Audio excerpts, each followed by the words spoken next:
এখন আমি বসাবো হাতে মেখে মিষ্টি আলু দিয়ে মসুরি ডাল দিয়ে চচ্চড়ি। এটা কিন্তু অনেক স্বাদের হয়। তো আমার কমিটমেন্ট কিন্তু আমি রেখেছি, কারণ আমি কিন্তু সবসময় দেখুন আমি কিন্তু খুবই অল্প তেল ব্যবহার করেছি।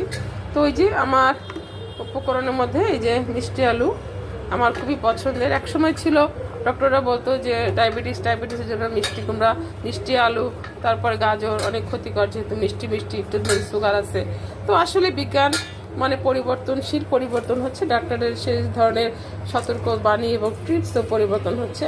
তো এখন আবার ডাক্তাররা বলে যে মিষ্টি কুমড়া, তারপর মিষ্টি আলু, গাজর এগুলো সুপার ফুড, এগুলোর মধ্যে এগুলো আরও অন্য আলুর চেয়েও আরও বেশি ভালো। কি আশ্চর্য! আর আমার তো মহা খুশি, কারণ আমি মিষ্টি আলু এত পছন্দ করতাম, আগে ডায়াবেটিসের ভয়ে মিষ্টি আলুটা আর খেতাম না, কিন্তু এখন দেখছি যে এটা আসলে কোনো ক্ষতিকারক নয়। তো এখানে আমি লবণ, হলুদি গুঁড়া, মরিচি গুঁড়া, ধনিয়ার গুঁড়া আর দিয়েছি তেজপাতা। সব কিছু আমি একসাথে ভালো করে হাতে মাখিয়ে দিব। তারপর এখানে আছে পেঁয়াজ কুচি, আছে রসুন কুচি, আছে কাঁচা মরিচ কুচি, মানে ফালি করে কাটা।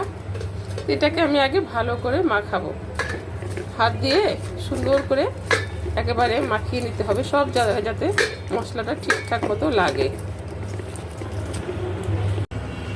এই যে আমার ডাল চচ্চড়িটা এই পর্যায়ে এরকম হয়েছে, যেহেতু ডাল এবং মিষ্টি আলুতে অনেকটা পানি শুষে নেবে, তাই অবশ্য পানিটা একটু বেশি দিয়েছি।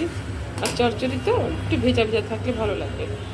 তাড়াহুড়া করছি। এই যে দেখেন কি অবস্থা বাংলাদেশে, ঢাকা শহরের মানুষের।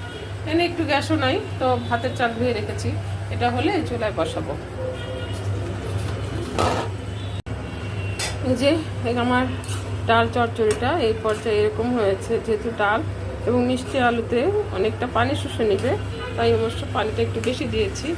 আর চচ্চড়ি তো একটু ভেজা থাকলে ভালো লাগবে। তাড়াহুড়া করছি। এই যে দেখেন কি অবস্থা বাংলাদেশে, ঢাকা শহরের মানুষের। এনে একটু গ্যাসও নাই, তো ভাতের চাল ধুয়ে রেখেছি, এটা হলে চুলায় বসাবো।